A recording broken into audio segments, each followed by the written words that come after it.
this recording. Oh, you mean the like I'm muted with everyone? Yeah, I can.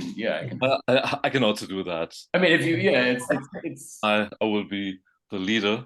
My it's the same. introduction that I copied from hell. Let's see how it works. Okay. Hi, everyone. This is Mark, and I'm here with the European Meetup group. And I have the pleasure of convening some friends in the world of poetry and poetics to collaborate on a close but not too close readings of a poem. We talk, maybe disagree a bit, and open up the poem to some new possibilities. And today we will be talking about some versions of There is only there is another loneliness. There is another loneliness by Emily Dickinson. And this session will be unmodified because that's what we usually not do in ModPo, that we talk about the publication history.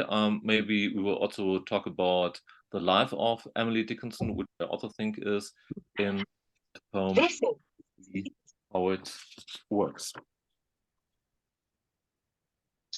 I will start reading the poem that was published on the ModPo site, and this is essay assignment number 1, a poem by Emily Dickinson. There is another loneliness that many die without. Not want or friend occasions it, or circumstances or lot. But nature sometimes thought, and whoso it befall, is richer than could be divulged by mortal numeral.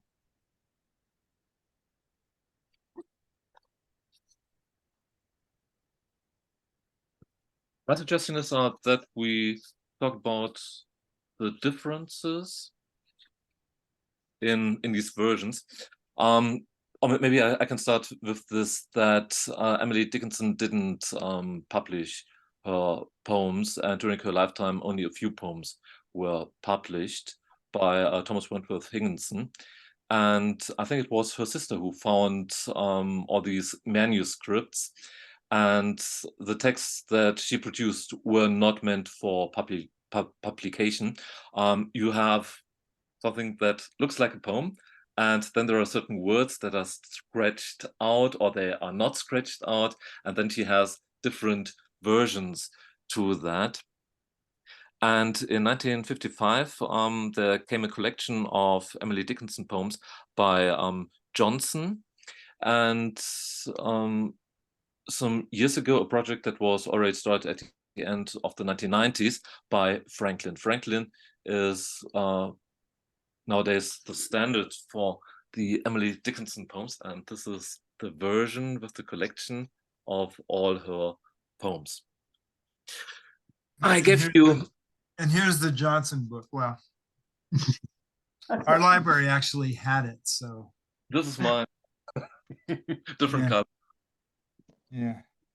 Okay, and when you go to the Emily Dickinson archive, you can find all versions. Usually there are 4 versions, and I have sent them around, and maybe we can talk about these different versions. What did you see? What is different in these versions? Maybe I have this one.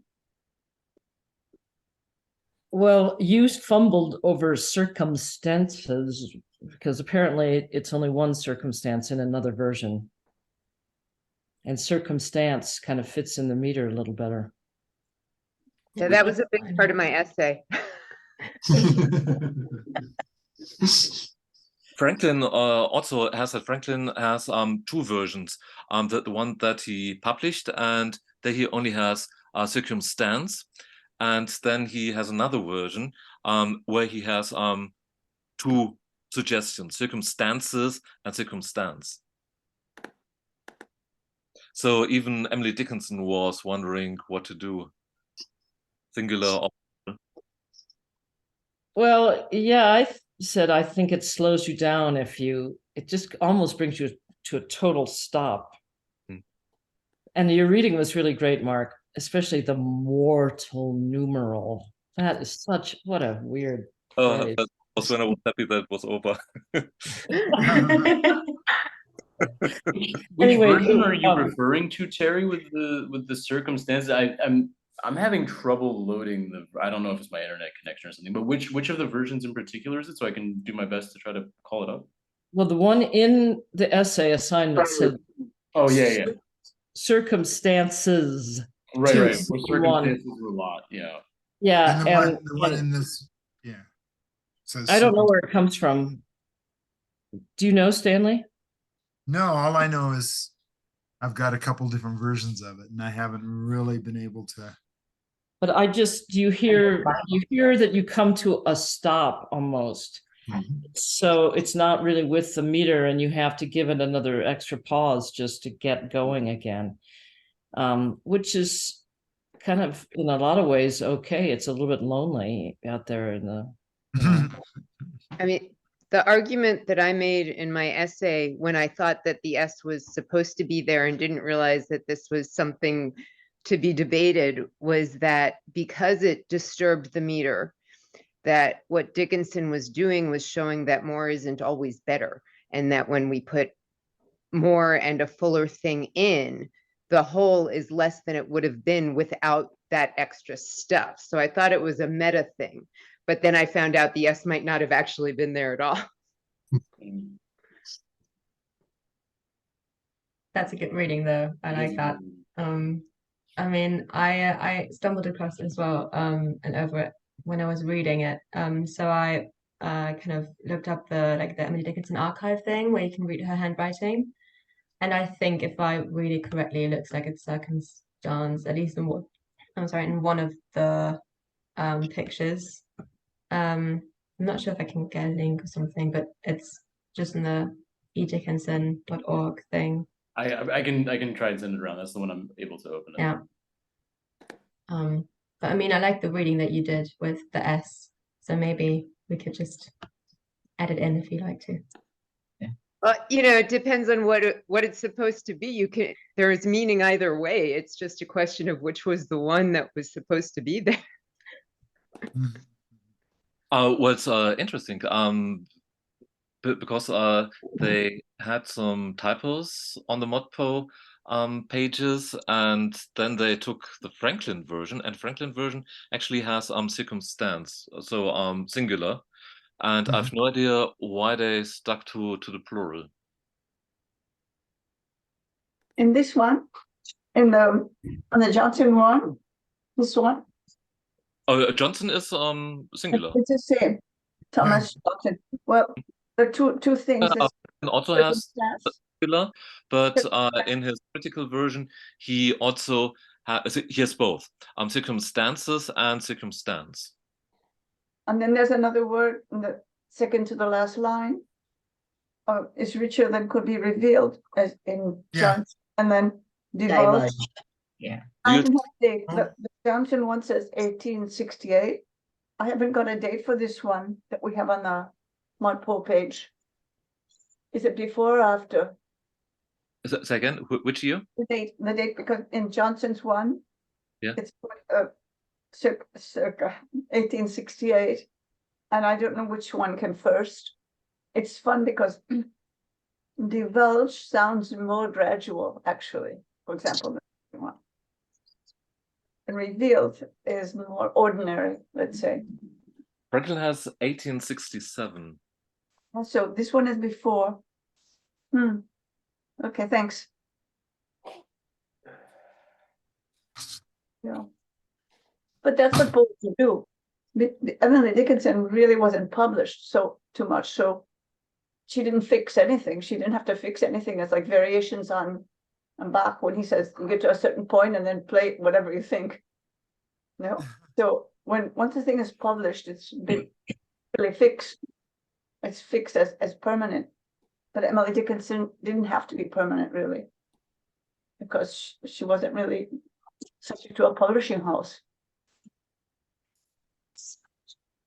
What would you say is the better version? I like circumstance, singular, and divulged instead of revealed. Yeah, me too. But who knows what Emily was actually thinking, I was wondering what would be the difference in meaning if it is circumstance and circumstances. What would be the difference? Oof.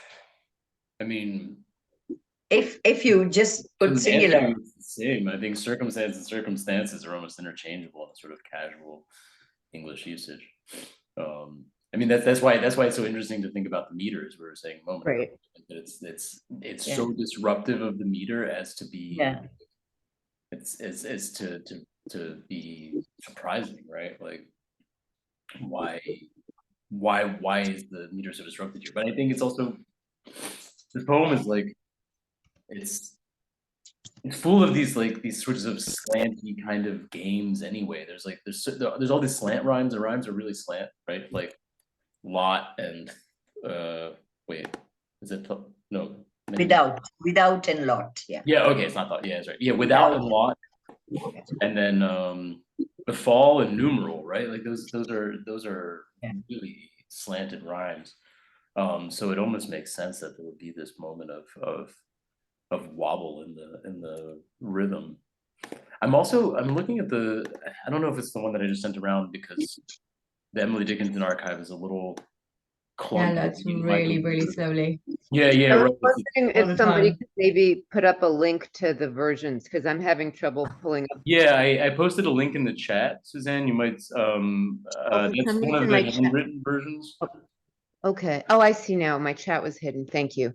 And the more I look at it, the more I'm starting to wonder, like, how much of this was mistranscribed, right? Yeah. Right.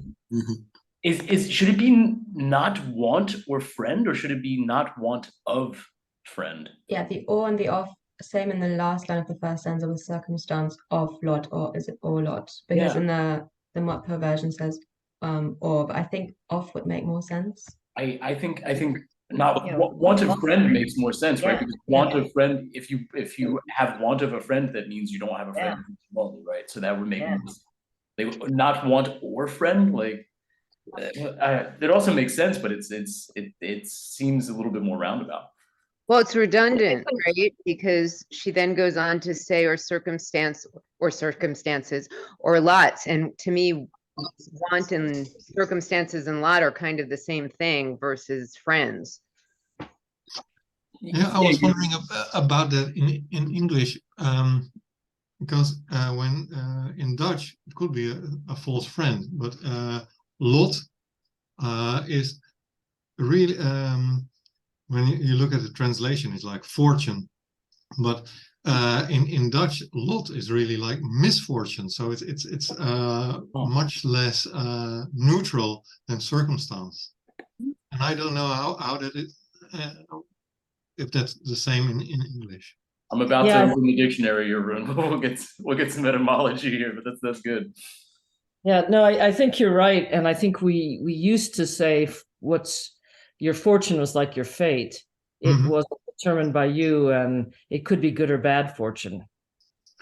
Also, one's lot is yeah, there's this sort of connotation of fortune, but I think there's also, like, it's this sort of group to which you belong, right? So the circumstances of your lot, right? Like you are a New Englander in the 19th century. That is your lot. You're a farmer or something, or you're of the merchant class in New York. That is your lot, right? So those are the circumstances of your lot, right? Like the conditions of the social class or social group to which you belong.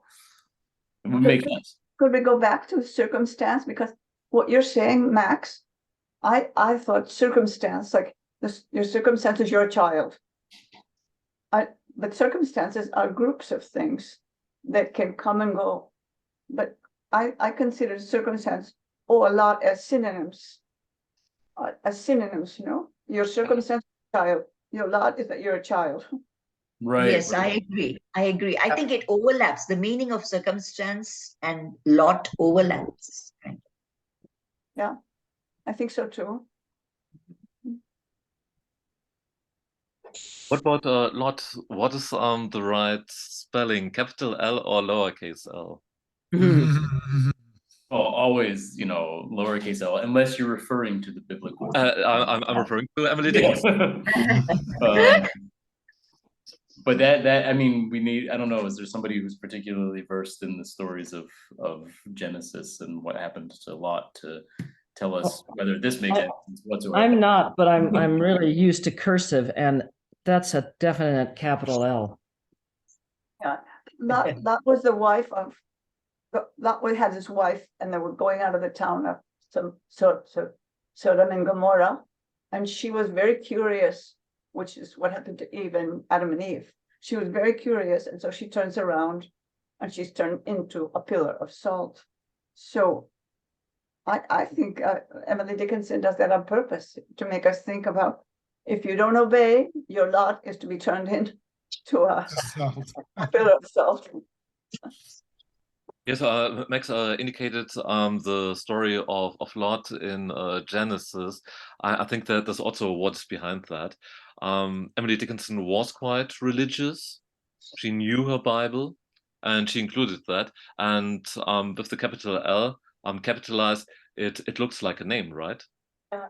And you also have that idea in it.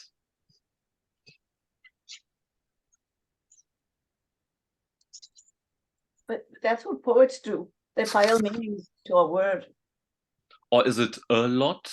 Okay, she doesn't have an article. They don't. Exactly. Maybe I would favor the plural of circumstances. What would the connotations like mean in the context though, if we think about like the book Genesis and just the Bible and the story, and then about loneliness? But Yes, why would you use that intertextuality in this context? What was it, Sodom and Gomorrah, and he went into the desert alone, and there you also have an allusion to loneliness. So I'm looking at a version that's on the allpoetry.com site, and I don't know, they don't credit who they got it from, but they actually have Lot capitalized. Lot capitalized. And they also have the revealed instead of the divulged in their version. Yes, and I based my essay on that. And so I came up with a different take on reveal. But if you capitalize Lot, then that does seem to kind of tie into a potential biblical reference there of him being the one good person who was allowed to leave without dying. that he was lonely while amidst all these people. Before Lot comes or in one version, or and in Johnson's version of, or circumstance of Lot. Of Lot, yeah. So there we go. What do you think? I mean, when I read it originally, I thought I read Lot as like your group of people. So that it's not for one or one of a friend or just a friend generally. It's nothing like no external circumstances of your lot, of your group of people. That's how I read it, which is why I like the off, because it then made a bit more sense to me. But the or just makes it a bit more interesting, I guess. Now, what do you think?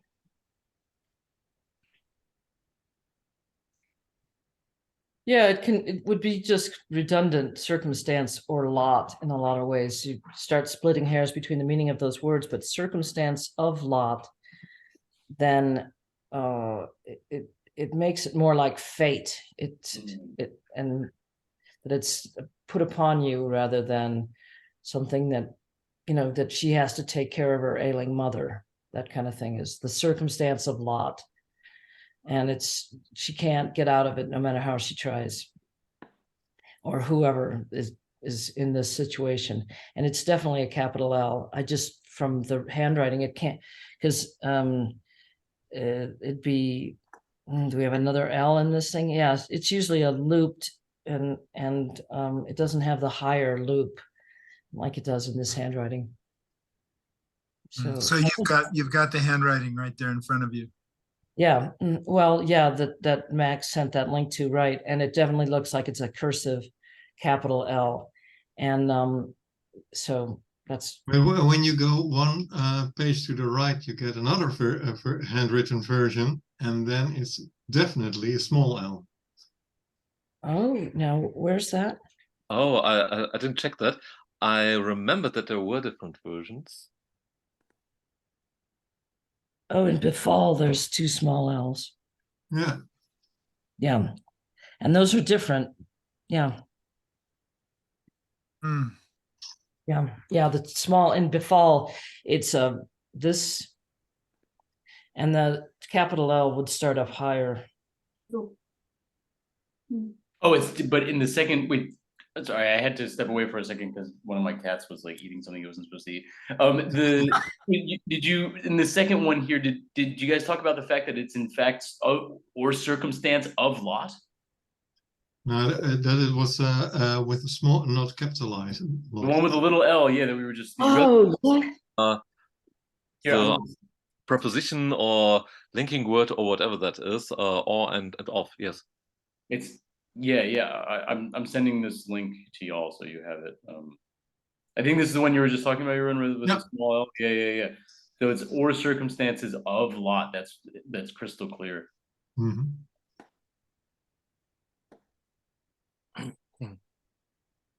Mac, I go with you though. Maybe it is a transcription.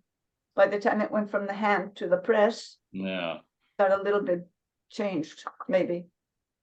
I think you're onto something there. It's not want of friend and it's circumstances of lot. Like it's Both of them are or and yeah. And in this second this other version here with the lowercase lot. and now we have the text correctors on our PC and text correctors that change things like that.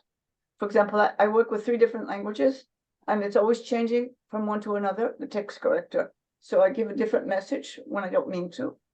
Huh.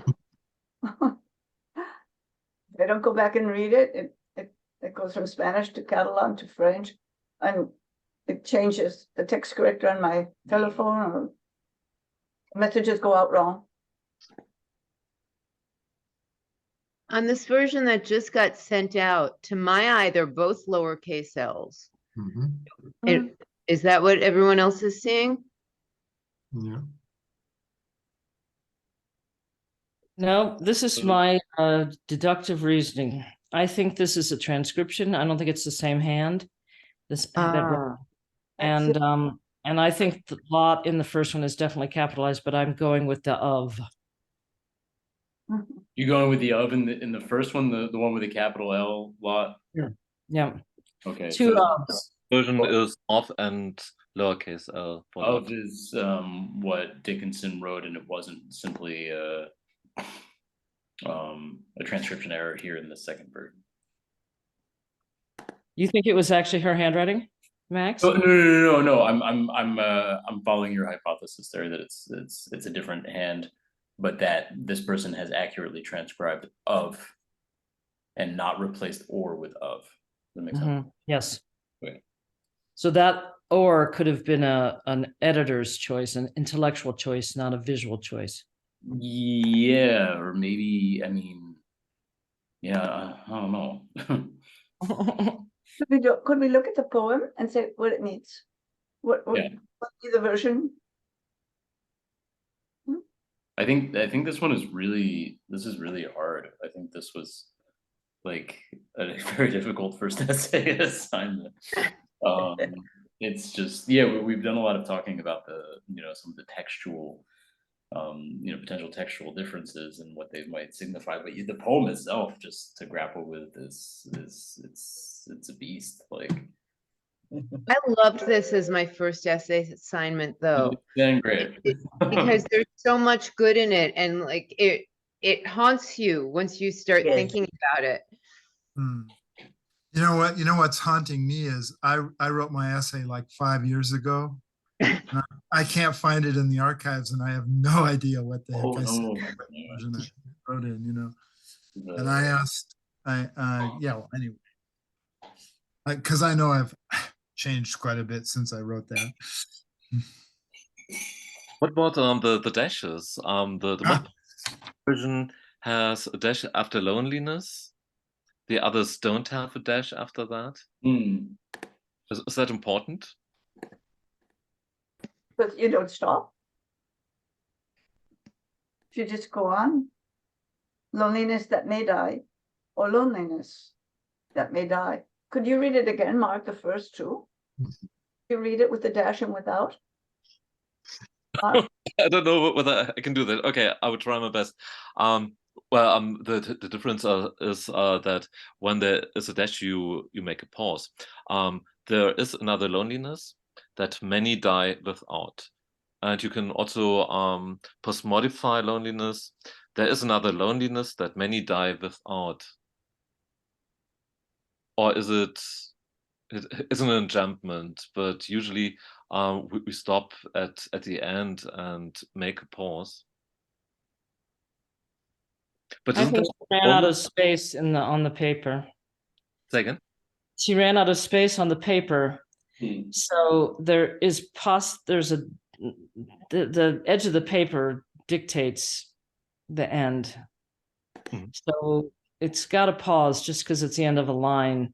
So it's not terribly important that the dash is there, but there wasn't room. There wasn't room. She already had to cram the second S down in the way it's written is the S. She doesn't really have room to fit it at the end of the piece of paper. So she had to put it down below in a curve. So it makes you think she's finished this thought, but she's going to cram it in there because she doesn't want you to break before you get that whole word. I mean, everything makes sense. It is a kind of end of the line, and you pause. You have this enjambment. It goes on in the next line with this relative clause. We would stop at the end, but I think that, well, I would say I need the dash, because the dash indicates here you have the pause, and what happens? I'm feeling a loneliness because I'm alone. I'm the only one who is with this poem.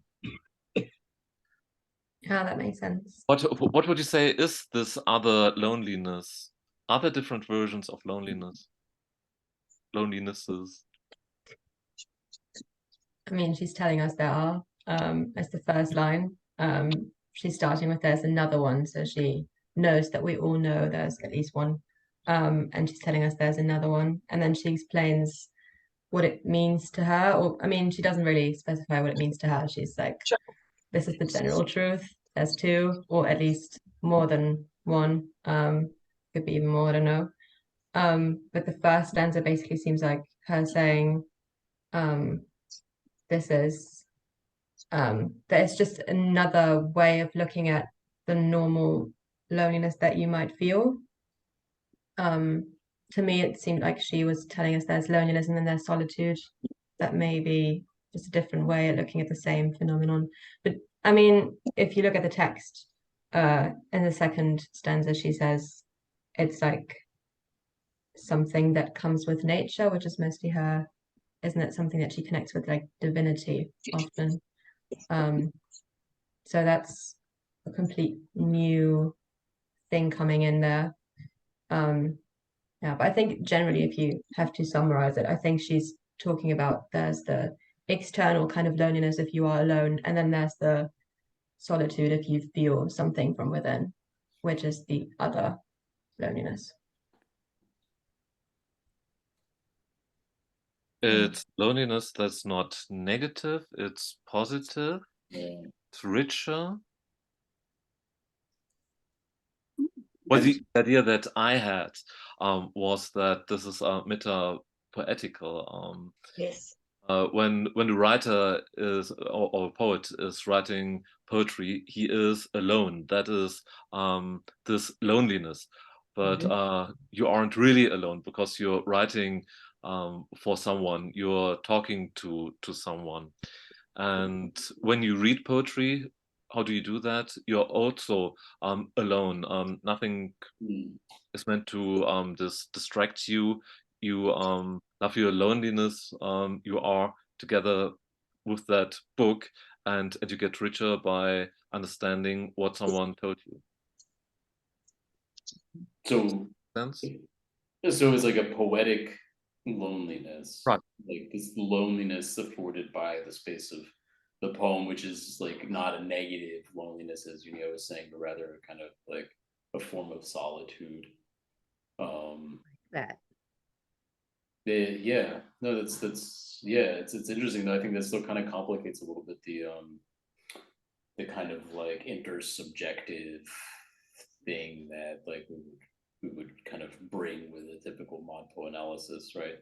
Where it would be like, oh, you know, the poet and the reader are sort of communing together in the space of this poem. It's interesting then to call it loneliness, right? Like to really reassert, it's Frostian, I suppose, if we use like, like to jump ahead in the class and how, we start to, or how we encounter different poems that challenge or purport to challenge something like intersubjectivity. To have something like loneliness, rather than, she says, because she says loneliness and not like there's another solitude or there is another I don't know, I think solitude's really I can't think of another word that would work better there, but yeah, she says loneliness, right? Like she wants to evoke the negative connotation, which I think is interesting, in order to challenge us and in order also to, I think, like assert loneliness, like this idea of being alone, like So her own experience, I suggested also having a biographical approach towards the poem. Emily Dickinson was alone most of the time, and I think what she's saying here is that it's not negative when you are alone, or not at all negative. Yeah. I mean, that's the challenge she wants to pose, right? And I think that's really underscored by the second line, that many die without. She's Without. the idea of dying alone, right? That's the great existential fear, that's sort of which all of human civilization is essentially founded. And so she then like she goes right, this sort of like it's this real contrarian move, right? Where she's like, oh yeah, everybody's gonna die alone, but I'm gonna die alone in the good way, because I have found that other kind of loneliness that all of you don't know, which I think it's an interesting like flex, right? She's like, dying alone is not so bad, and it's it's really it's a poem that really like, I don't know, I feel like it's right off the bat it wants to like, it's got like its fists up, it like wants to battle you a little bit and make you feel kind of awkward. Yeah, I had with her. Sorry, Terry. I just said, and implying the negative. Yeah. There's another loneliness, so it implies the one, and then die without. A lot of people read it as that many die without means only a few get it. Yeah. So it from the get-go implies the negative. Right. Only this elite will die alone with the right loneliness. It's so much. It's really like it's a little contrarian. It's a little bit like it ties in with her not having published her poems. I think she was so prolific. She loved the whole process itself. So what she's telling us is that she loved the process of her craft, which she did in her moments of solitude, that these poems came to her, that she puzzled over them, and she made them into these puzzles for us during these moments of solitude. And so it's very nice, because I mean, that's what we try to tell ourselves, right? That we have to enjoy the process, to enjoy the journey, not the destination. Right. So it's like, I don't know, ties in with her, the fact that she never really sought fame and wanting to publish and stuff like that.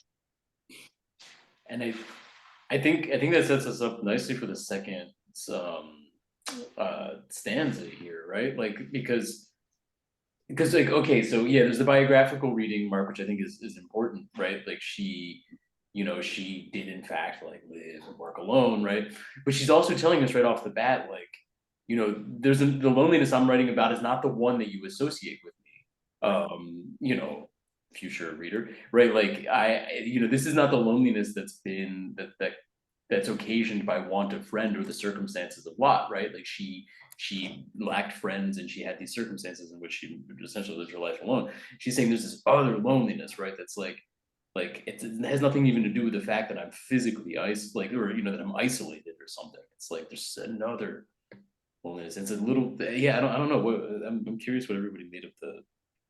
I actually was thinking about that quite a bit, because I thought there was a negative connotation, but I thought that this was an existential loneliness, and that she thought it was a good thing to have this some sort of painful experience, this idea of longing for something and recognizing that there is something that is not in her life in some way, be it truth or God, you know, I'm not sure quite what it was, but the recognition that there is something bigger and greater that you don't have within you, to me, is this other loneliness. And it's not all these other quotidian lonelinesses that people have all the time. That's true. You know, when you tie up the reveal, it kind of makes it more mystic, because then you go to revelation, right? Yeah, right. And so it's like kind of, and then the mortal numeral, I myself in my essay, I kind of linked it to kind of, you know, when you talk about, so the opposite of mortal, I mean, if you take mortal numeral, if it's just one, right? That's why we are lonely. Then the opposite of mortal is immortal. So you address somebody, the immortal one. But then the mortal one is, I mean, is almost reaching, you know, that kind of state, but then he doesn't. I don't know. So it's like he's on the brink. But that's Emily. She always touches on some kind of mystic thing in her poem. And if you take the opposite, you know, the not a numeral, you go immortal letter, immortal word. You go, instead of numbers, it's words. Yeah. Immortal word. Yeah. This is I'm sort of, sorry, I don't follow. Can you explain? so, well, you take the opposite of the word. She set you up for that from the beginning. So it's not, it's mortal. The opposite is immortal. The kind of the opposite in our thinking is not words and numbers. So the opposite is words or letters. So then you translate it to immortal words, and that's who she's writing for, us. This loneliness, she doesn't have the loneliness because she's communing with future readers. I see. Just from you, Vijaya. Yeah, no, I was looking at as, see, is richer than could be divulged or revealed by mortal numeral. That is, I mean, she's asserting that mortals can, you know, that it cannot be divulged by us. This loneliness is experienced, but it cannot be divulged. Like when we think about how, I don't know, when you think about the seekers, like you think of a Buddha, and, you know, it's like, they say that Buddha's main thing was he was always silent. His most, the best sermon that he gave was the one of where he was silent. So it's like mortal numeral cannot reveal it. It's like it's a loneliness. That's like the metaphysical kind of, I don't know what you call nirvana or whatever kind of. I mean, she touches upon it, but I think I like the thing that it's more metaphysical, like she's talking about her poetry. I prefer that because this takes us somewhere else. Yeah, do you think it's reachable then, the other loneliness? Because if you say that it's like not, you can't really experience it as immortal, because it's not revealed to you. Is it then something you still can experience as a, I mean, in our reading right now as a poet, or do you think it's still further off? I don't know. I like the version with the dash on the end, because then you can imagine that it will be in the next line or something, or if you just keep thinking about it, it will come to you. So to me, the ending dash is very important. Did anyone else think of numeral in terms of things that are countable and quantifiable versus things that may exist and be real but aren't things that can be counted? Ooh, interesting. So it's sort of qualitative, quantitative. Yes, that because to me, I didn't think so much about the mortal part. I was thinking more about, okay, what can we count? We can count how many friends somebody has, or how much Yes. wealth they have, and how many books they've had published or poems they've written. But there are all these other things that are of value, and certainly Emily values things that aren't countable. And I wondered if that's what she meant by mortal numeral. Yes, yes. I think it was Jim Lynch post where he talks about this mortal numeral, Suzanne. He talks about this in his post, and he has a beautiful take. He talks about how we can count people, but the soul itself is like infinite. Yes. So he does that. I don't know if you read that post. I read a lot of posts on this poem, so I'm not sure. And I thought of the prime numbers, but the prime numbers are lonely because they can't enter into action with any other numbers. Ooh. That's beautiful. Yeah, that's a good one. Yeah, that's a good idea. But I like this idea of what's what's countable, or what's not countable. And I think that's Yeah. That's like a theme that I think is structuring at least this session today, especially when we get to the next this There was a lot of talk even in the posts about the word befall. The word befall is very right. Jaya, for a minute about mortal. Hold on before you go on this mortal numeral.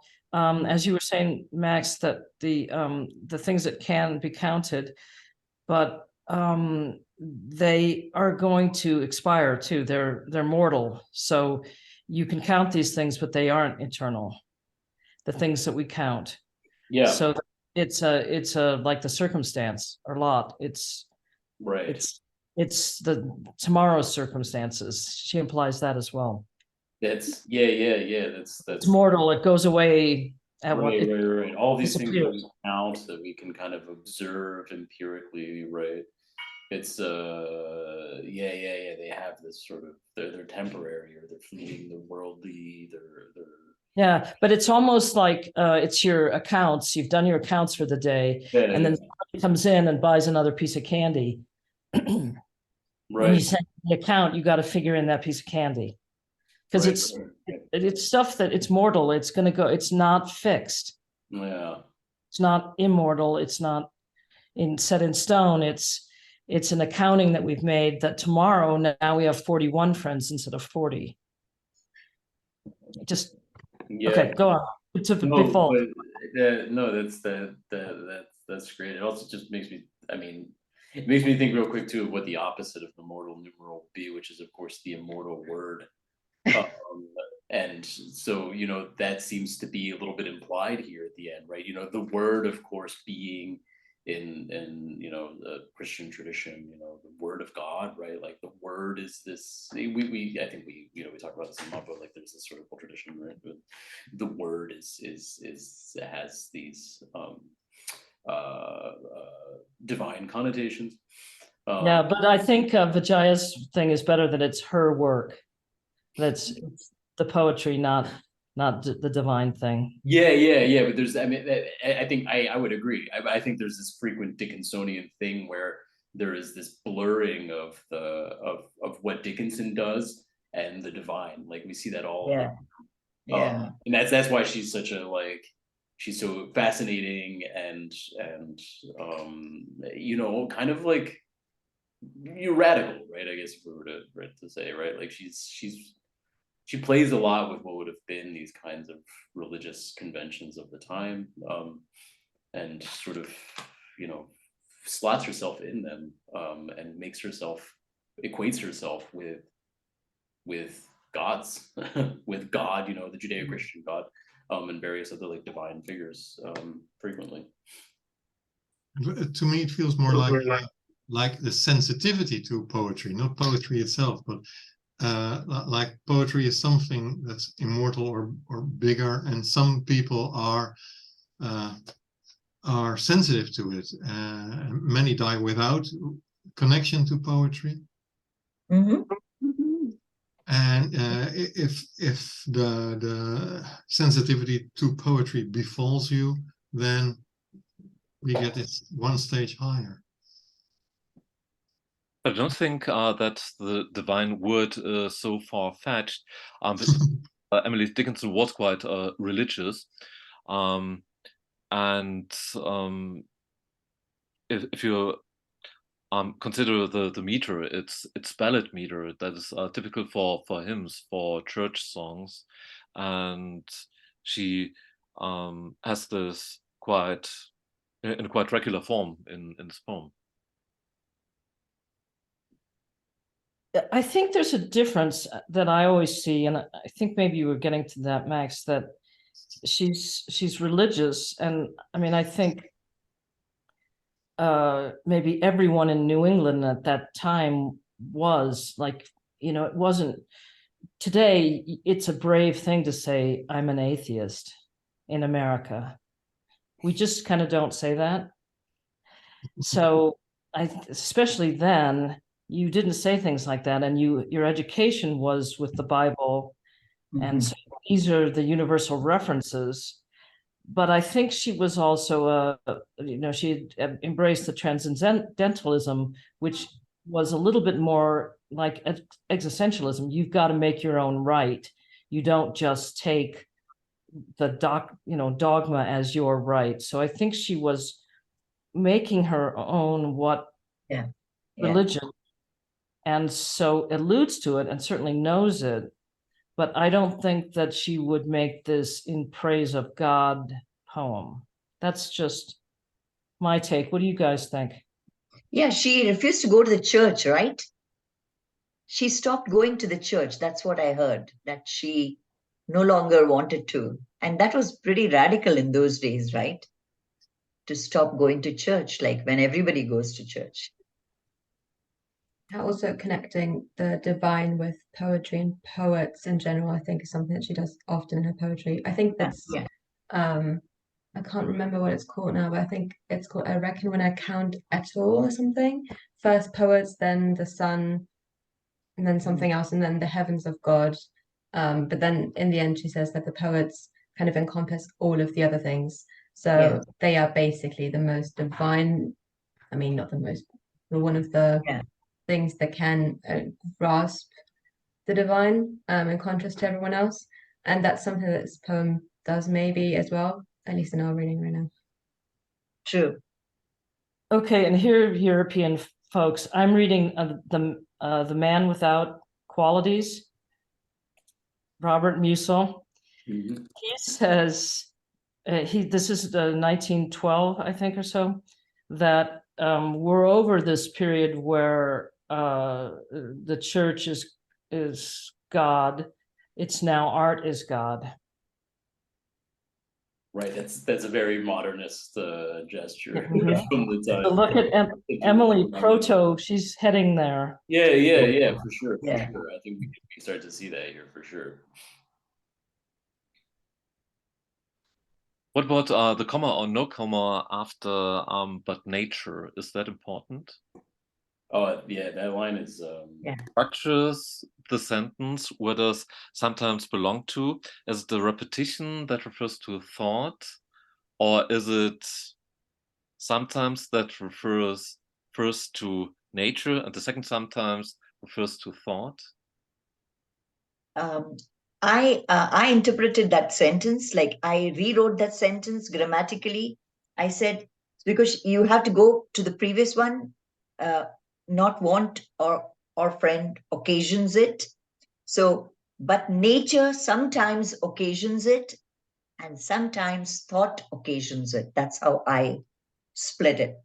So that's how I split it too. Yeah. So it's like it's going. So, like he's talking about this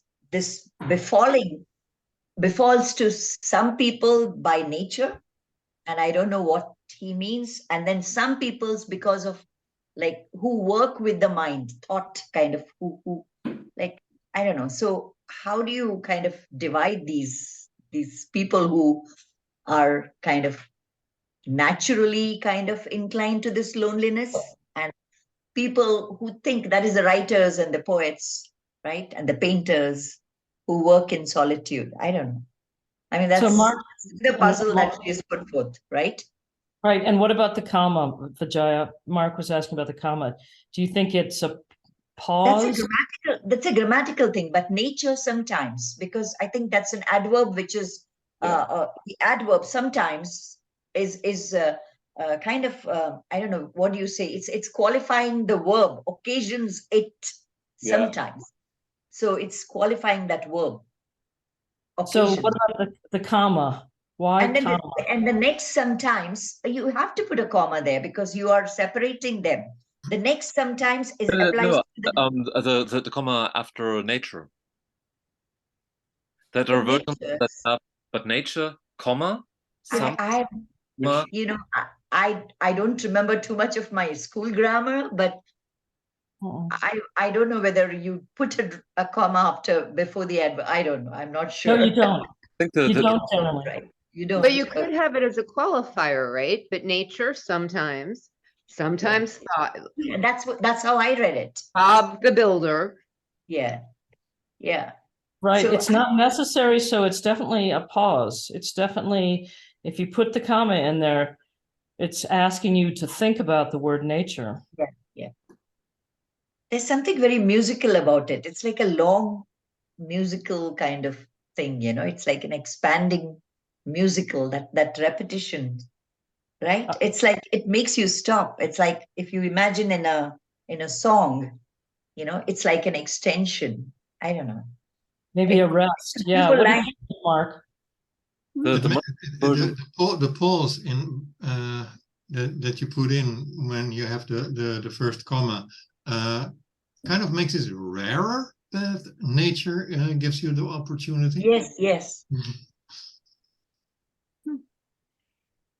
It almost has this effect with, I mean, if we're looking at the comma makes it rarer. No, I mean, when you say but nature sometimes, then it's it happens in maybe 40% to make it a mortal numeral, and but nature sometimes, and it's much more almost, well, let's say it's divine, that nature grants you the opportunity to have this other kind of loneliness. Is it something to do with inspiration, the muses, right? Some inspired poets, maybe, and then some other poets who work on it. Sometimes thought. I don't know. No. She's such a. She really makes puzzles. That's a right or wrong. I read it in two different ways.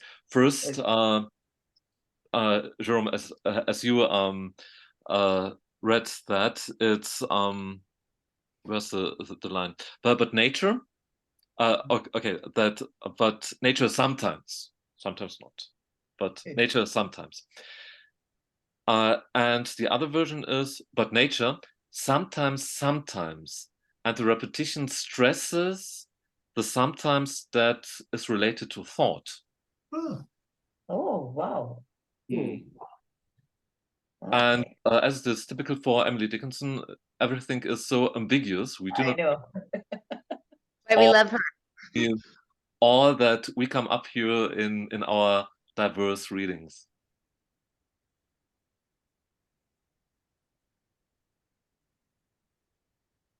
It's almost like she questions if it happens with thought, you know, in your reading. But nature sometimes thought. It's very tentative. No. I think it's no. So sure that sometimes.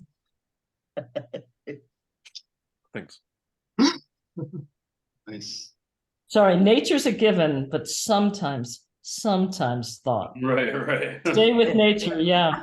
The thing is, but sometimes, but nature sometimes you can also switch. Sometimes that nature. Sounds right. Yeah, then that you makes have sense. Sometimes, which is totally different sometimes, and that refers to thought.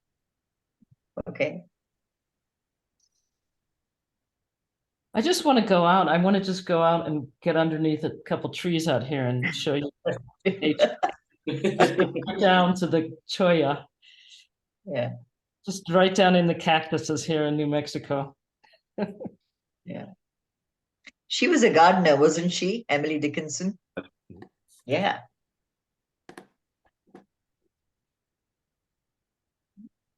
Yes. Anything else on loneliness? Yeah. Another loneliness, about another loneliness. Yeah. Thanks, you guys, because this has been so many, there's been so many words. And to actually go and say her biography, the no-no of ModPo. Yeah. This was definitely an illuminating reading of this Yeah. poem, I have to say. Very nice. Are we doing the Walt Whitman? Yes, You have time? I have time. Okay. Will someone else read the Walt Whitman poem? Or do you expect me to read that again? Yes, I think we should hear the two different poets. Julia laughed. Doctor's voice. Please, Mark. I love it.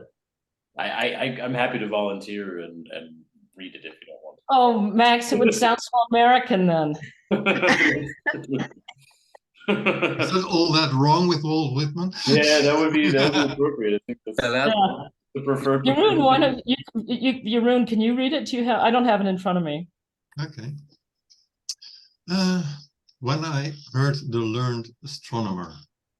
When I heard the learned astronomer, when the proofs, the figures were ranged in columns before me, when I was shown the charts and diagrams to add, divide, and measure them, when I, sitting, heard the astronomer where he lectured with much applause in the lecture room, how soon unaccountable I became tired and sick.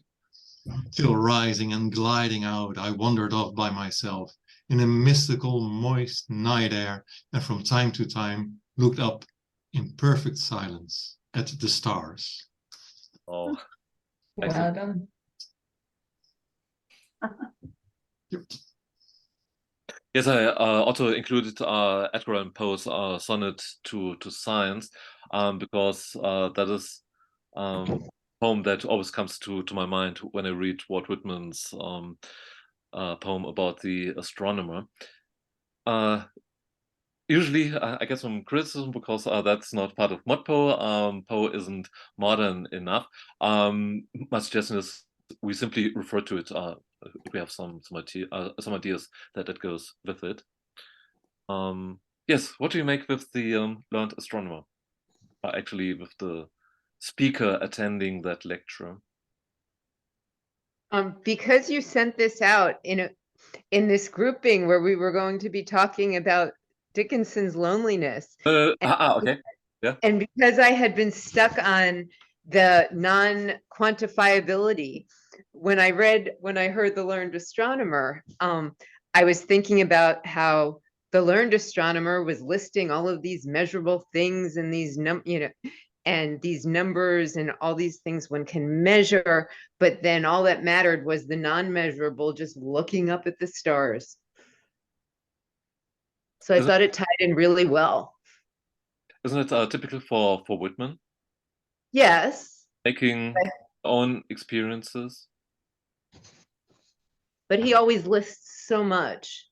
And I think because I had the Dickinson on the brain, that it just seemed such a nice parallel with what she was doing about quantifiable things of value or not of value, and things of value that you can't count. It's actually unintentional. Maybe it was subconsciously. And I hadn't thought of what could I group aligned to Emily Dickinson. The poem really annoyed me. Emily Dickinson and so first part Emily Dickinson and second part Walt Whitman. But you're completely right. Walt Whitman or the speaker, Walt Whitman, he is alone on a field, looking up to the stars, feeling another loneliness. It really annoyed me, this poem. I studied physics in university, and it's this false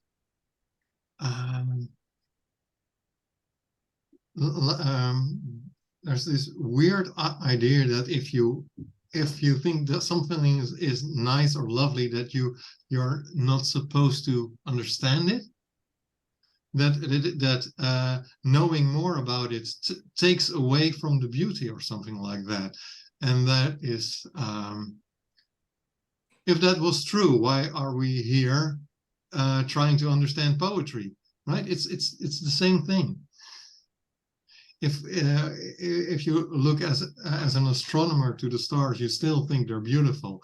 If you look with some in an intellectual way to a poem, it's still beautiful. It's the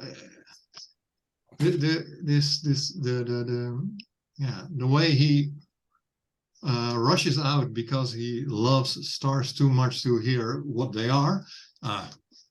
Horrible.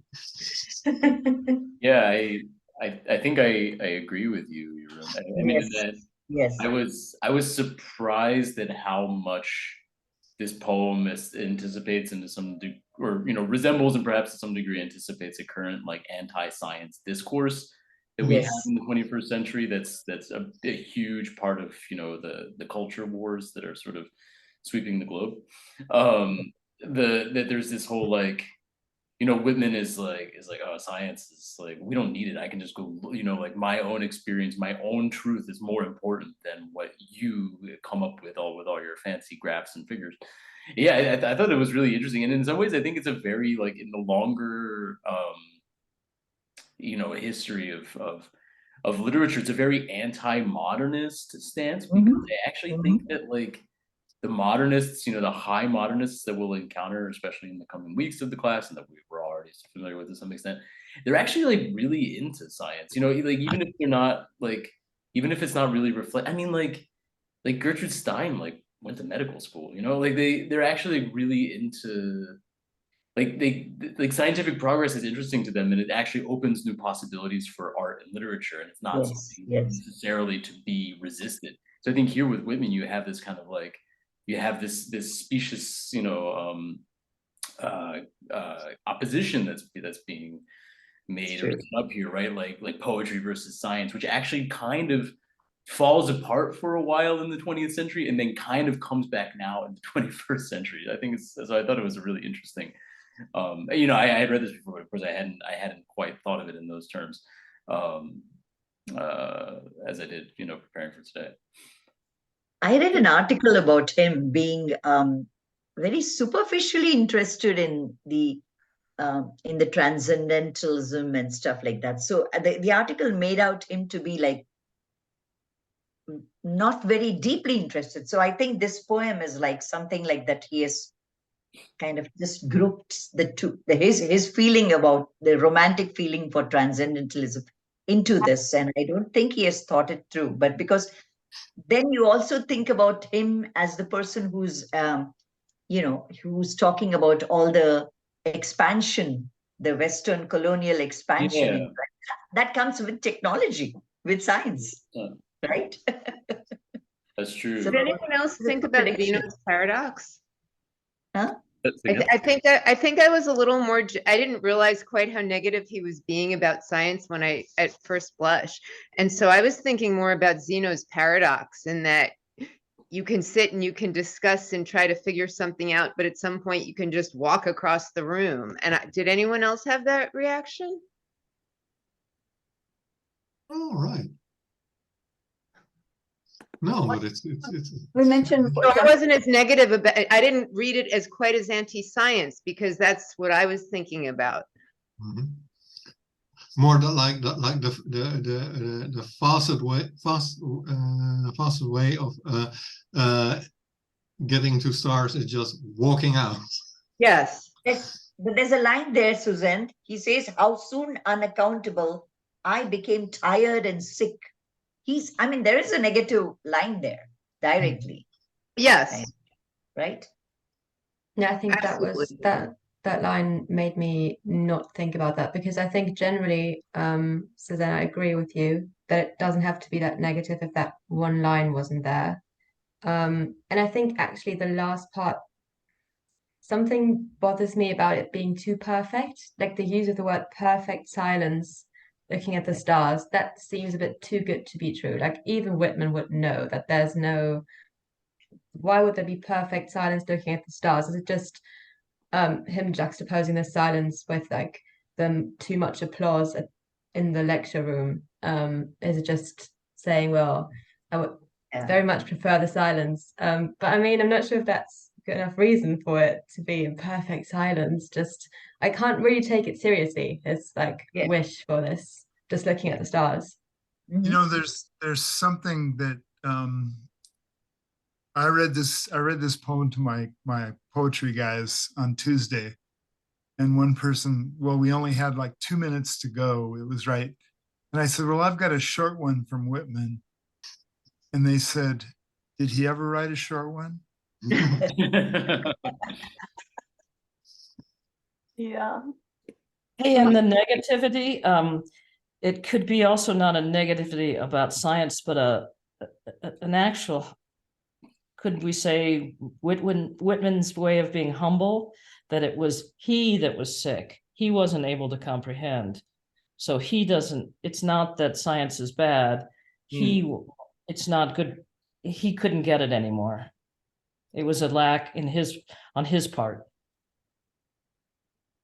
Is it really a problem with our comprehension, with understanding? Yeah, that he has a problem with comprehension. He got sick. He became tired and sick.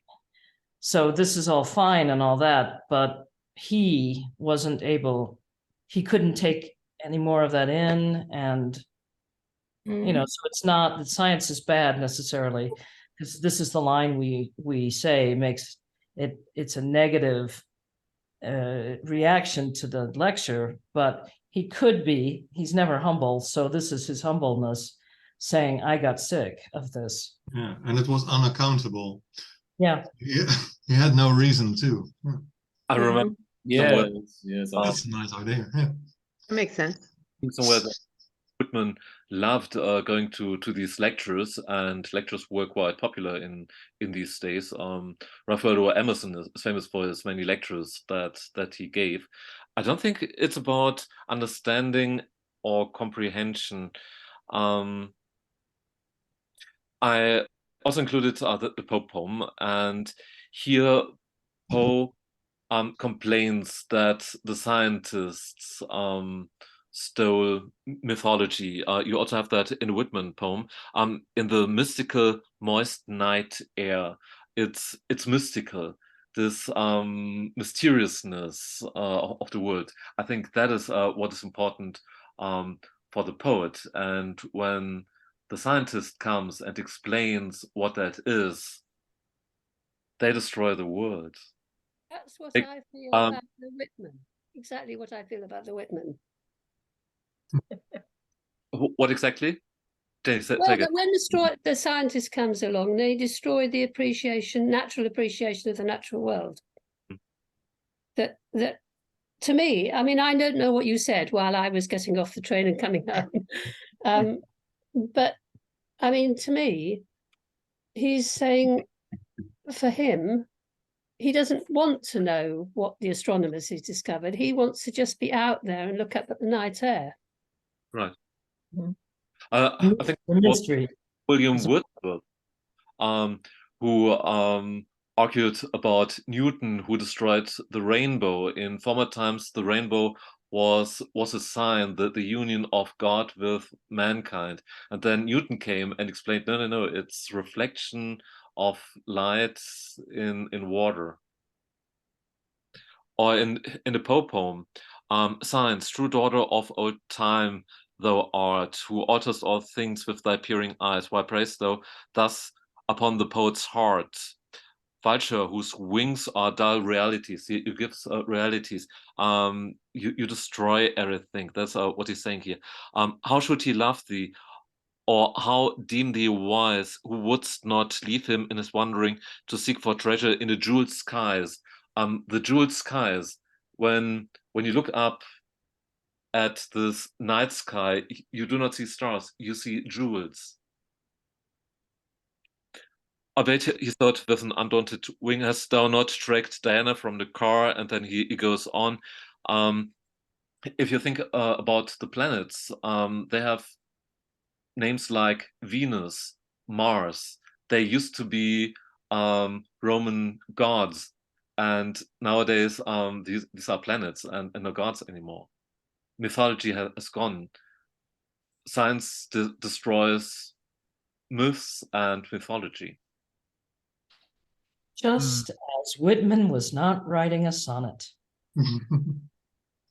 Just as Whitman changed the whole verse of poetry. Okay, poet, that's a sonnet. What's a sonnet? A sonnet is 40 lines, okay, everybody knows that, but also a love poem. And he questions this love for mythology. Mark, and the second line, it's very interesting because you said Poe was not modern, but this is like quantum physics. Science, who altereth all things with thy peering eyes. Is that the idea that quantum you change when you observe? Yes. And that's very modern. I mean, modern now, modern compared to Poe. He said, who alters all things with thy peering eyes. That's what he's telling science. You alter all things. But still, it's very modern. I mean, the idea.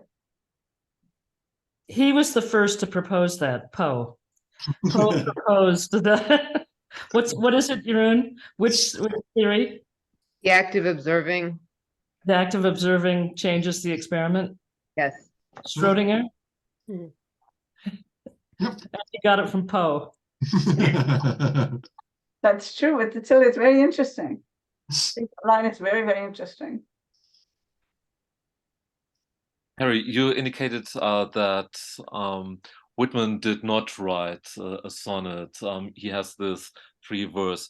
Have you all noticed how he structures the poem? When he's talking about the astronomer, he has anaphoras, an effort to have form for the poem, and then he moves out and he forgets about form. He doesn't use these anaphoras anymore. Yeah, You really have a turn when he goes out. I was thinking about that as well because I think the way that he describes the astronomer or like scientists in general, they are very structured, they're ordered, they do everything in columns, they have charts and diagrams, and there's no room for expression.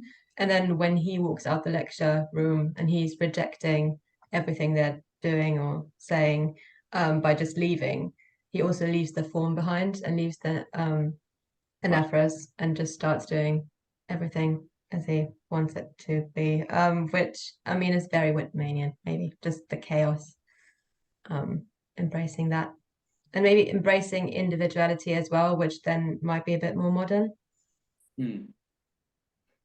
Yes, but also anaphoras and these long catalogs, and he also has this catalog what the astronomer does,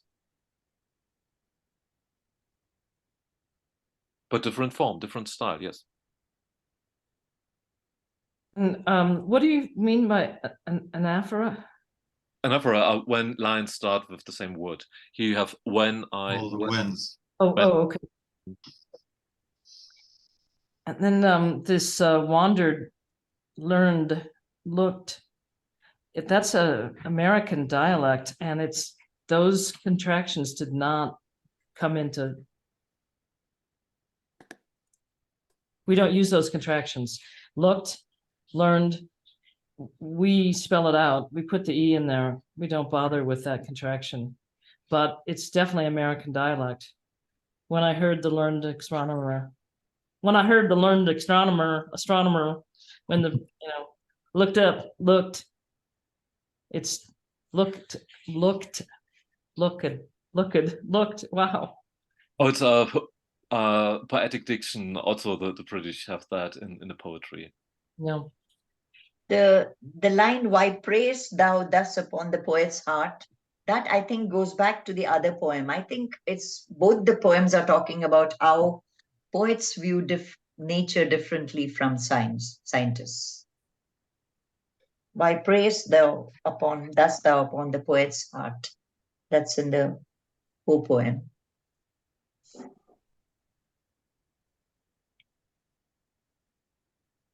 And it's also interesting that he has these long lines for the first 4 lines, then this turn, and the lines get shorter.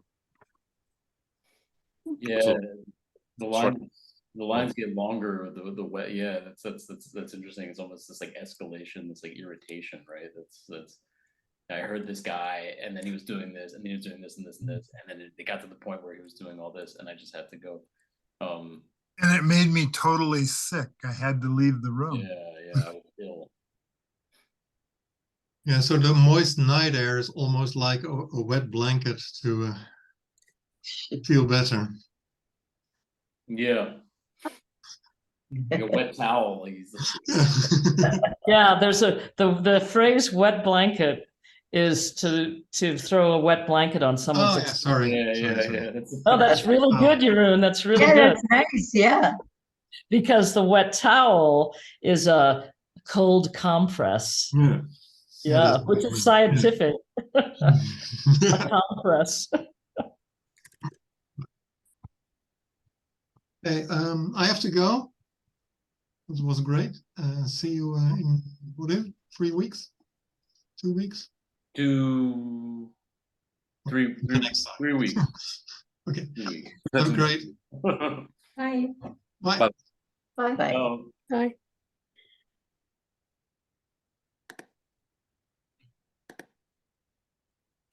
Yeah, 3 weeks. I just had to double check that. Oh, Stanley wrote, "The world is full of magic things." Patiently waiting our senses to grow sharper. Mark, could you Yep. go on the long line? The idea musically that shows how tired he gets from listening to da da da da da, and then is that what you meant when you talk about the long line? It's imitating his take on what's being heard. You see, he heard a droning, droning, droning, droning, droning, droning. The long line. I like that. You see? But yeah, I was only structuring the poem and seeing you have these long lines, and then starting with how soon you have shorter lines. That was what I was saying. But you're completely right. Yes. Yeah, so the shorter lines of freedom from the droning. Mm. Yeah, that's good. I like that.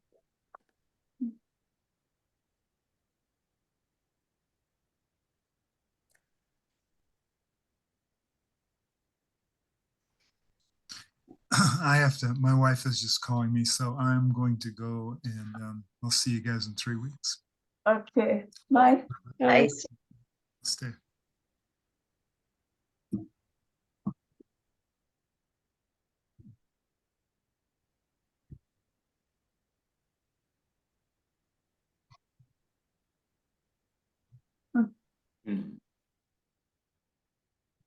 I liked your reading earlier, Unia, of the perfect here in the last line, or just the way that these last lines kind of like unfurl this this insistence on perfection, as though he's sort of like nailed it here, right? He's kind of like, he's like, yeah, and this is what I did, and it was so perfect, and yeah, there's something that's kind of like unflattering, or it doesn't feel like the same kind of gesture of openness that we encounter in Dickinson, for example. The Dickinson poem we just read, right, where like the words seem to like, I don't know, the words seem to constantly be like reaching beyond the poem, and here these, even the mystical moist night air, like, and in some ways this is where we get this sort of Dickinson Whitman division, like the mystical moist night. I don't get the sense that that's open, that that's actually like,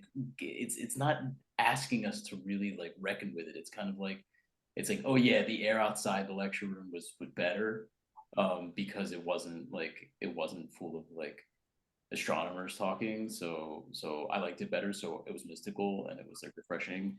And then like it was all perfect and it was great. And there's all this like evaluation, like a evaluative language that like creeps in that I find kind of, I don't know. Yeah, it's part of the reason it's home to read.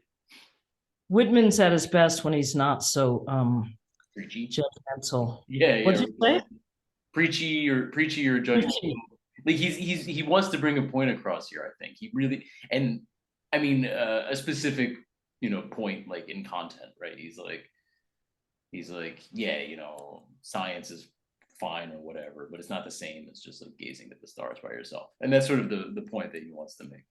And he comes off a little judgmental in the process. Yeah, I think that's also why, because I was thinking, Terry, when you said earlier, maybe he's looking at the lections kind of like, well, this is overwhelming for me. I just can't understand them. I just have to leave. And I think because the last lines seem so weird with this insistence on perfection, it kind of seems to me like that could not be the case. Not only because of the sick and tired, but just because of the focus on the myself. But I did the right thing. I went outside and I looked at the stars, whereas you stayed inside with all the clapping and all the noise and just the talk and no practical things. Yeah, but I think it's kind of in the text. It's so much in between the lines and just kind of the feeling of the last kind of three. Is there any way you could be accepting of Whitman? I mean, can we read it? And I'm really trying to read it in a way that is making him not such a jerk. Yeah, so I appreciate that. Can we try? I'm trying to figure out how to read these last two lines so that we read it that he's not a jerk. Is there a way to give a sympathetic reading? So does somebody think that Poe says the same? Poe is saying the same thing. Is he saying it better or in a more authentic way, or is it like kind of, I don't know. I wanted to ask Jeroen that exact question. I mean, I think at least Poe is giving some sort of explanation, I think, because he's talking about the mythological things and why he thinks that science just makes kind of myth obsolete and kind of focuses on all the reasons and kind of destroys everything in the on the way. Whereas Whitman, I think, there's no real reason to his despise of science in this poem. You think he's not engaging with the whole science argument at all? Yeah, he's just rejecting it whole, right? Yeah. He's not engaging with it. Yeah, I agree with that because so I've taught non-university students, and so one of the things you do is you get them interested in something, and then you go and you bring the technical analysis of this. First you show them the thing of wonder, and then you start poking at it and getting more precise. And I think that Whitman, unless it's just that his head was spinning and he couldn't cut it in the astronomy classroom, just completely shuts that down. Whereas Poe seems to understand the process of wanting to be curious and explore. Yes, that's true. Well, that's the unaccountable. It was unaccountable. He did go there wanting to explore, Whitman, but then it's unaccountably he became sick and tired, and then he rose and he glided out. So he went out with a lightness because he was a lightweight mentally at this point. And he wandered off by himself, and then time is happening here to him because he's in this mystical moist night air and it's dark all of a sudden. He's been in a lighted place, and so it becomes mystical, almost mysterious, similar etymologies for those two words. And then he's there going, oh my gosh, I got sick, and where's my cold compress, or I want to put the wet blanket back on that lecture. And then he just happened to look up and went, there's the wonder that Suzanne was trying to teach me in school. Folks, I need to go. My realtor is calling me. So, okay. Okay. Bye-bye. Bye. I think that Whitman was bored in that picture. It was boring. It doesn't really interest him. And when he went outside, he saw these jewels in the sky that Poe is talking about, and that is what made him happy again. Mark, that is just not very generous to Whitman, that he would be bored. But I think I agree with Mark, and I think Whitman's entitled to be bored. If he goes in and it's not his thing, then the good thing is to go out and find something that is his thing. Right, he's not interested in these figures. He's not interested in these explanations. He's happy that the stars are there. Yeah, I think that's the point. I think that the comparison with the Poe is really useful just for drawing out exactly what they're thinking, in part because, you know, just like looking at it a little bit more closely, like Poe, I think is not, I don't think he's too upset about science. I think he acknowledges that it's a fact, and this is what's taking place. I also think that what's interesting, you know, the opposition that Poe sets up, right, is with mythology and science rather than direct experience. And for Whitman, it's about direct experience. That's what he sets up against science. It's like, science is one thing. I go outside, I can see the stars for myself, and I have my own relationship to them. Whereas Poe is talking about things that are purely literary. It's all secondhand stuff, right? He's talking about, like, Poe probably never sat beneath a tamarind tree, you know, like it's more just like the thought of it that's being deprived of him. Poe is not saying, like, Poe doesn't actually really seem to care about looking at the stars. So I think that's an interesting sort of, you know, Poe is sort of stuck in the literary here, stuck in a kind of long classical literary tradition. And well, I mean, he's not stuck, but that's what he's invoking, right, as the sort of the counterweight to science. And what science does is it gradually, you know, that's the whole like Enlightenment project, like it gradually like sheds lights on, you know, sheds a light or provides a rational explanation for everything that was once considered to be mysterious. And he's just, for him, it's more like, oh, the literature just isn't going to be the same anymore. But maybe we'll find something to do. Whereas for Whitman, it's really like, he's more, it's about experience. It's about categories of experience, and how he seems to think that science is actually, even though science can be very experiential because a lot of it's about empirical observation. For him, it's you know, he's sort of quibbling about observation, about empiricism, about what it is to see something, behold something, and to sort of extract or produce knowledge from what you see and observe. It's kind of it's a complicated argument, I think, in many ways. I'm imagining that Whitman went to the lecture because he thought he'd find something interesting. And then it just went on and on and on and on. And he escaped. That's what it feels like to me. It doesn't feel like he went to the lecture just so that he could rubbish it, but that he went to the lecture hopefully, but actually it didn't do anything for him. But I might be wrong. I mean, I have never read anything of Whitman's that I've liked at all, and I did quite like this. He didn't drone on and on and on and on and on about classes of people and things. You know, he took a subject and did something with it. So you think that he's not rejecting science as a whole, but more like this specific lecture that he went to? I think he's rejecting the lecture he went to, and perhaps saying it's all very well for them, but it's not for me. And maybe beyond that, it's all very well for them, but it's not for poets. Ooh.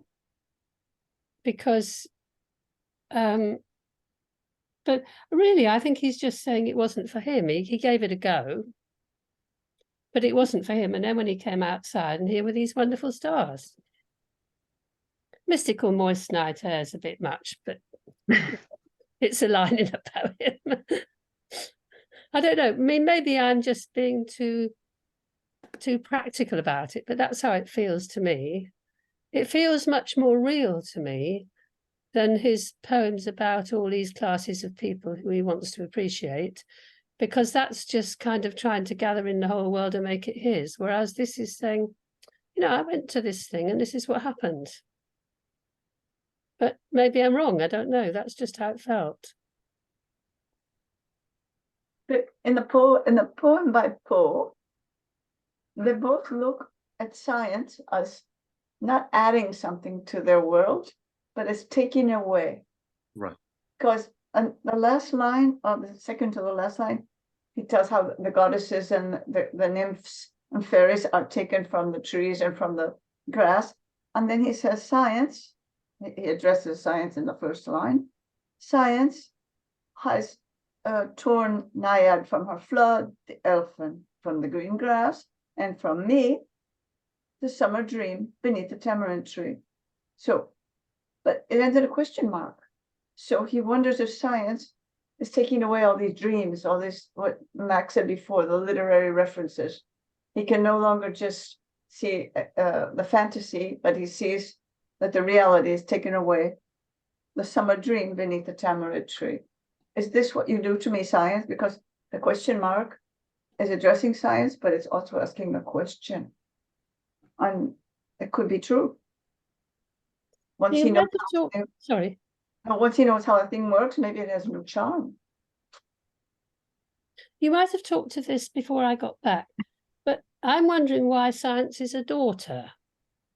Why is he making science female when in his time just about every scientist would be male?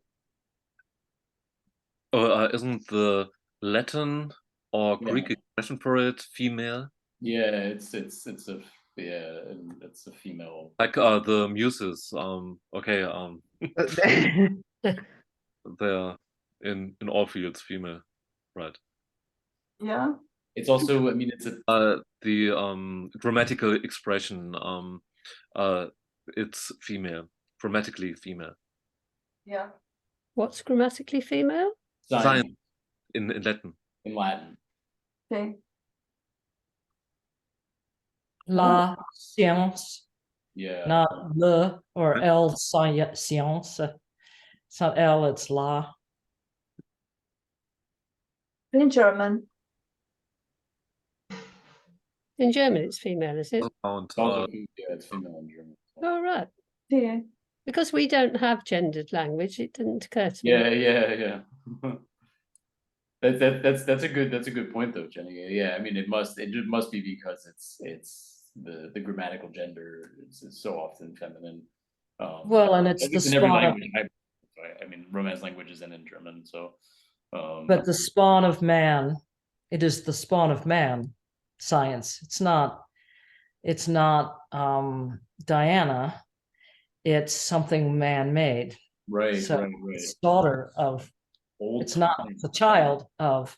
It's not wife, a true wife of old time, or true mother. It's daughter. I just checked it on the internet. Scientia, that is Latin for science, and that is female. Okay. I also think it makes sense for Poe to be writing, a sonnet to a sort of feminine. Oh, I see. Yes, I hadn't thought of that. Yeah, it would be strange if he was writing it to, the brother. I mean, strange for the time, like it would have read as strange and been out of step with the sort of sonnet tradition, right?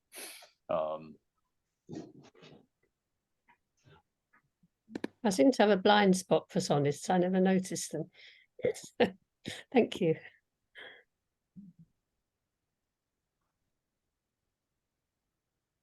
Yeah, he's more down on science. I like Jen's reading of the Whitman, that it's just not for him, that's why I got sick. It wasn't like he was sick and the whole audience, they were clapping and applauding. It was just not for him.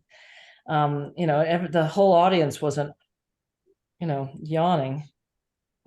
I mean, in Song of Myself, Whitman always tells us, make your own experiences. Yeah. But the Poe is much more general, isn't Make it? your own experiences, do not read books, do not be taught, make your own experiences.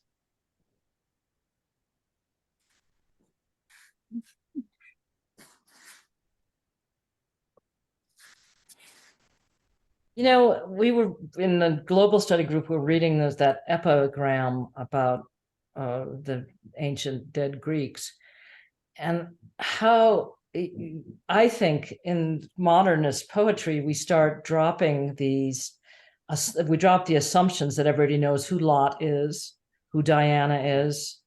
I don't know who Hamadryad is. Does anybody know who that is? No.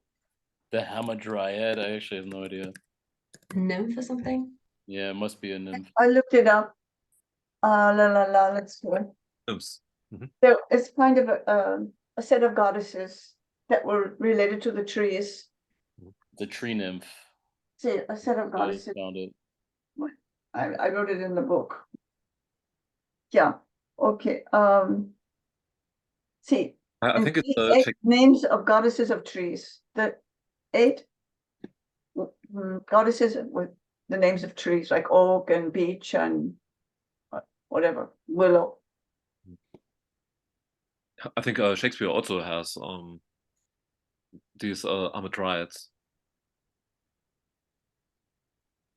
Do you think he's so anti-science because he sees the scientists as not taking any notice of literature? He sees that possibly this knowledge of the literature that's come down to us will be driven out by the scientists. I don't know. I'm just trying to make sense of it. I think that science and literature wasn't that far away. If you consider Herman Melville and Moby Dick, for a long time, a lot of people considered that novel as a biology book. And it later changed into the novel, although it was intended as a novel. But I think that Poe is afraid that science is really taking something away. That's what I meant. These names to planets that were former mythological gods. But and my question is, have we really lost anything? Because we don't all know who the Hamadryads are. Have we really lost anything? We had to look for other fields of imagination. Yeah. But are we sure that Poe is really that down on science? I don't think he's asking a rhetorical question. I think he may actually be posing these questions with a more open mind, whereas the Whitman seems way more dismissive. And I think these are more questions than rhetorical questions. So real questions. Right. Will we still have left these things that we appreciate and we love by the time science has done exploring them? Yeah. That's yeah, Suzanne, that was my reading of it, that I proposed earlier. That I think it's he's he lays it on a bit thick, like, why prayest thou thus upon the poet's heart, culture, whose wings are dull realities? But he acknowledges that that science is, soars on wings of reality, right? Right. He's like, this is true. Like, this is facts, and like hamadryads and nymphs and stuff. That's a bunch of stories from 2,000 years ago. I think he's actually being a little bit, cheekier here maybe than we have acknowledged so far. Like, I think he's actually kind of being like, science is truth. Like, there's like, this is what's happening. And he's also like, he's playing a character a little bit, because this is the early 19th century in the US. Like, I don't know how important nymphs and dryads are, for these people. They're not. I mean, they're part of a sort of classical tradition, like literary tradition that he appreciates, but like he's also, you know, Edgar Allan Poe the rest of the time writes, you know, stories that are actually very much informed by contemporary science of Yes. the day, you know. He's writing, or you know, they're informed. Forensics and Yeah, he's exactly. He's interested in forensics. He's interested in what you know, there's all these stories about like reanimating bodies and things, and you know, and like hearts that are beating on their own, and all of these things that are like that Well, that this that's, imagination that science makes possible, right? Like that these discoveries like electricity Right. and things are actually starting to make possible. So yes, yeah. goes beyond science. It's not what can be explained. He goes on and tries to find his fields where he can explain the world, and science can't, because it's not the state of the arts. I think that is what he's saying, that in former times it was the poet who explained the world. Yeah. That's a good, yeah. Take the Bible. It's not a scientific work, but this is where writers try to explain how the world was created, how the world functions, why there is rain, why there is the rainbow. Yeah, I agree. I think it might also just be him looking for some sort of compromise in that way, maybe, because I think the last lines especially seem very provocative in like actually wanting an answer, which is why I agree with the reading that might not just be rhetorical questions. It's like, hast thou not torn the Naiad from her flood? Like, could you disagree with me, please, and tell me, is that not accurate, or what I'm saying? Is there not maybe a way that we could both, I mean, have had moments in like history, but now could coexist in some way, science and poetry, maybe in that way. But I agree, it's not too, it doesn't dismiss science just as much as the Walt Whitman one does, a bit more open. I mean, also the title, Sonnet to Science. Usually you have sonnet to Helen, to where else do you have? And here it is to science. It is a love poem. He still expresses his love. He addresses science. True daughter of old time, thou art. The thou, it's Shakespearean, it's poetic diction, it is old-fashioned, and art goes with it. But isn't it also the art of explaining the world? Thou were, you are art. You're also one of our disciplines, and you're too objective, you are too neutral. We put feelings and emotions in it, and we do the same. And Poe prefers the way the poets do. Yeah. And just think of the tone of the two things. You know, Whitman is this, you know, he's, I mean, I was being generous that he might be a little bit humble. I think Poe's MO is his method is always a humbleness. I mean, when you think of Poe, don't you think of him as a humble guy? And so thankful that Baudelaire translated him, you know, and made him famous in Europe. You know, he seems, Poe always seems more humble. You know, the poor lonely guy that loses Lenore or whatever. And Whitman, we don't think of him like that. You know, he's the gliding on out kind of guy. You know, just totally different tones. I like your idea, Unia, about wondering if there's some compromise. I hadn't thought of that at all. So is it kind of a cry from the poet about how are we going to survive? Yeah, maybe. I don't know, because what you said, Max, was interesting about how the rest, because I don't know any Poe, so I'm coming from zero here, that the rest of his output did take science into account. It was, so you're saying this is unusual among his poems? I mean, I confess, like I know his fiction better than his poetry. I think his poetry, you know, one of the reasons why we don't read it in ModPo is because it's sort of like it's almost like cartoonishly old-fashioned, you know, like he writes these sorts of sonnets. He's very, he has the, you know, he nevertheless has very famous, you know, poems that are, you know, demand to be sort of appreciated in their own right, like you know, The Raven. But yeah, in his fiction, you know, he's a sort of proto science fiction writer insofar as he, you know, he seems to be really allowing his imagination to be informed by medical discoveries at the time in the early 19th century, the first half of the 19th century. And you know, he's got lots of stories about, you know, he has stuff about ghosts and things like that, right? But he also has things about like reanimation of dead bodies, sort of Frankensteinian scenarios and stuff. And detectives, like he wrote detective stories too. And He invented them.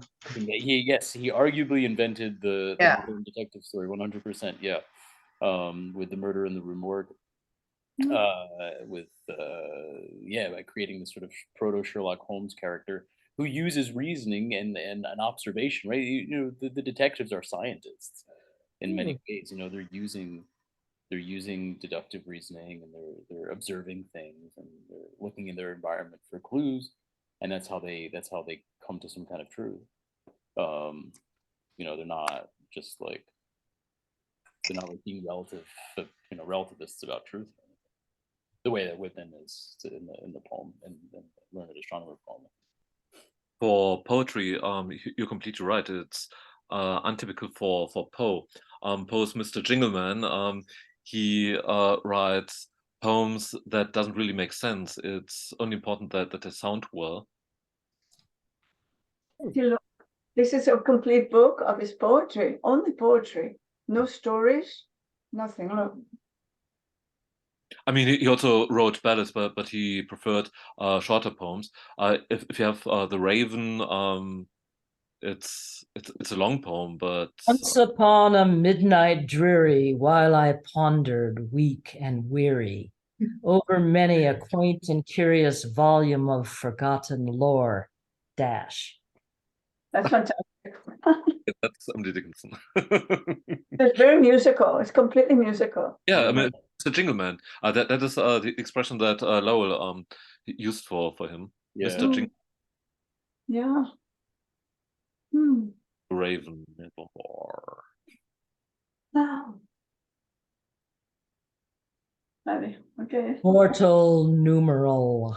Always speak nevermore. Right, and the mortal numeral. Okay. Well. Yeah, it really emphasizes the change. You know, Poe couldn't get away with writing like Whitman. There's no way. That's what makes Whitman so amazing. And that he just, you know, he's going to this thing because he thinks it's interesting, right? And, you know, I can't take it. I'm going out and look at the stars. I mean, who would admit that? You know, the poet, the educated person, Emily Dickinson wouldn't admit it. She didn't even admit that she didn't want to go hear Emerson. And she claims it's just because she likes this better loneliness.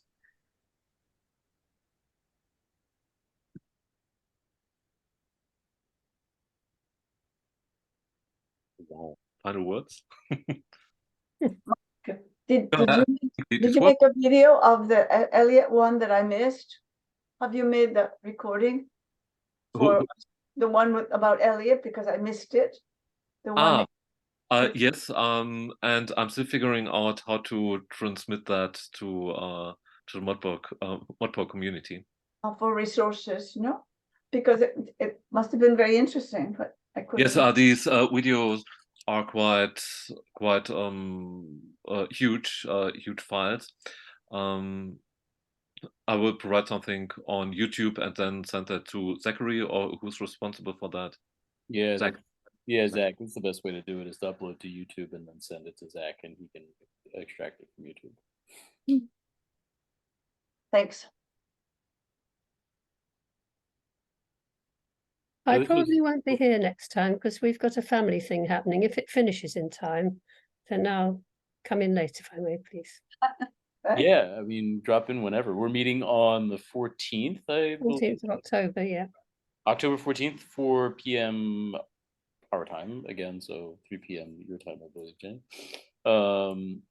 At 6 p.m. your time, there will be an annular solar eclipse here, visible here in Santa Right, Fe. you're in the zone. Yeah. So come yeah. visit us, Okay. Where you are, there'll be an eclipse there.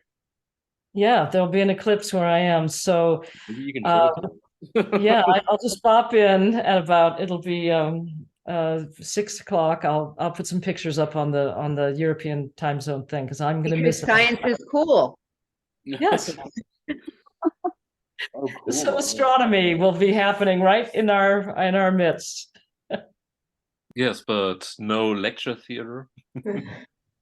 We'll be talking about Lauren Niedecker that time, since that's the next essay assignment.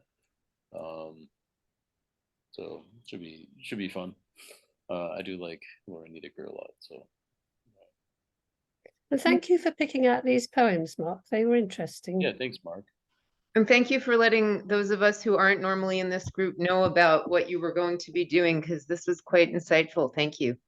Oh, I was thinking of extending the group because there seem to be some students who had problems with their assignments, and I mean we're talking about these poems. So we're happy that you're here, but you were more interested in the different versions, right? Well, but I enjoyed talking about but I enjoyed, well, we spent a lot of time on the different versions of the Dickinson. So, yeah, we did. Because the different versions lead to different readings. So that's important. I And the couldn't other find poems any were way also great and worth exploring. So. I And couldn't find any way to say anything off my mobile on the train. What I wondered, and what I'm interested in whether you discussed at all, is whether some of the variants were simply because she sent the poems to somebody else from memory without looking back to what she'd done before. Yeah, I don't think so. It was somebody found after she died the poems that she had sent to her sister-in-law who lived next door, and I think it was her sister Lavinia and maybe her Susan, her sister-in-law. She had a daughter, and she and Lavinia were very busy finding this stuff of Emily's, and so Emily's niece, Susan's daughter, knew about these poems, and I don't know. Probably after Susan died, they were allowed to publish. They decided to go ahead and publish them because the daughter would have gotten them from her mother Susan, who they'd been sent to by Emily. And the version we looked at in the Dickinson archive, there's the manuscript view, and you can get that. Max put it in the chat. And there's a second page that I didn't see at first that seems to be in a different handwriting. So the niece and her sister did find these and did transcribe some, but there was another woman who was the mistress of Susan's husband. Her name is Mabel Todd, and she was really excited about publishing Emily's poems. So she was, I think, the first person. She got a publisher and published Emily's poems. And she transcribed them because they're, hard to read. So she did this and probably made quite a few mistakes because there was a lot to do. And I think she was pressed for time. Mm-hmm. That's my knowledge. Anybody else? Mm-hmm. Bit more is what I also know about it. Yes. Mm-hmm. Yeah, same. Yeah. And I was going to ask Mary, where are you at? Where are you located? I'm in Spain. I know, in a city near Barcelona. Oh, beautiful. It is. Not so beautiful. You can take a walk in the woods where I am. There's mostly, I know, not bad. Well, So you can get you, Terry? coast. I'm in Santa Fe, New Mexico. Like Stanley? Stanley is in the south, which is actually a completely different world. Southern New Mexico is conservative and small town, but he lives in a cool little town called Deming. It's a very, very small town. And I'm in the state capital in Santa Fe, which is in the north, and it's much cooler. I'm at 7,000 feet. Wow. Impressive. Yeah, Do you have stars? Do you have stars? Oh, Is it yeah. wonderful? The desert. It's a desert, but the Santa Fe Mountains are just out the window here. Wow. Oh, lovely. Yeah. So, so we're kind of at the, yeah, the desert is below us and the ski area is up above us. It's really, it's a great little setting. And it's a town that a lot of artists from the East Coast came to in the 20s. Georgia O'Keeffe lived just in the north here, a similar mountain, similar location.